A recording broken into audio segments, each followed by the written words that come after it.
Halo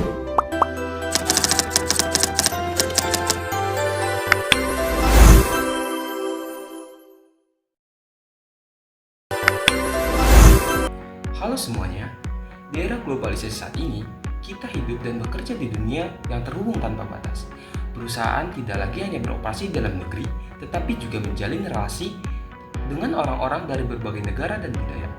Nah, dalam situasi saat inilah, kemampuan berkomunikasi lintas budaya menjadi kunci sukses dalam dunia bisnis. Komunikasi lintas budaya adalah proses penyampaian pesan atau informasi antar individu atau kelompok dari budaya yang berbeda.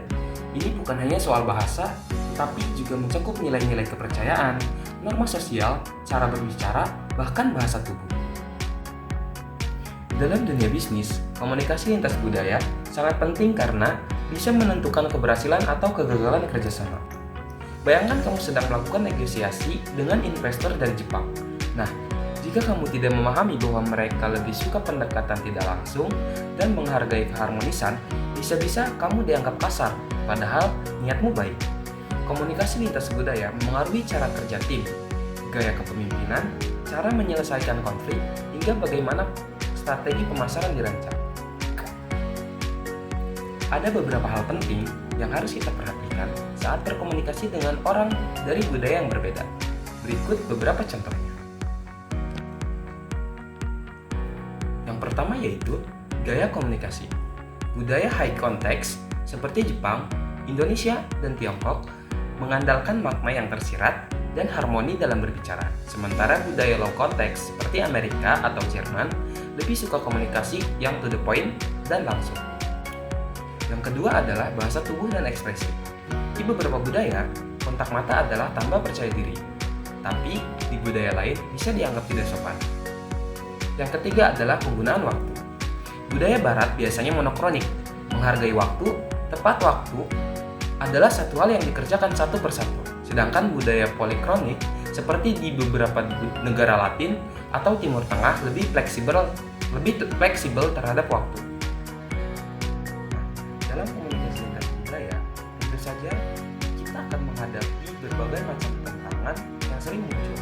Di antaranya seperti perbedaan bahasa, stereotip dan prasangka, etnosentrisme, dan kurangnya empati.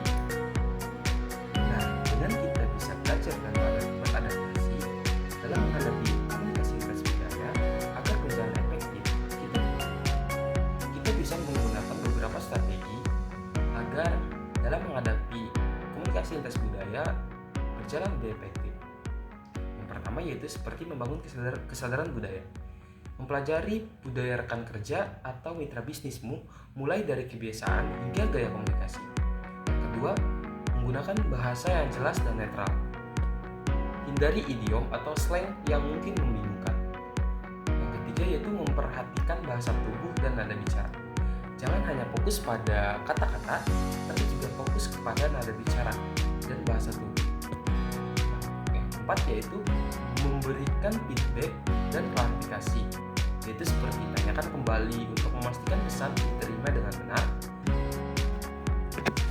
Nah, kita bisa menggunakan beberapa strategi agar dapat menghadapi komunikasi lintas budaya berjalan efektif, seperti membangun kesadaran budaya, menggunakan kata-kata yang jelas dan netral, memperhatikan bahasa tubuh dan nada bicara, memberikan feedback dan klarifikasi, dan belajar dari pengalaman.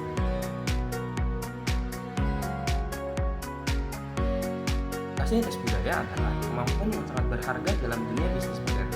Dengan memahami perbedaan, menghormati keberagaman, dan terus belajar, kita bisa menjadi komunikator yang lebih baik dan profesional yang lebih adaptif.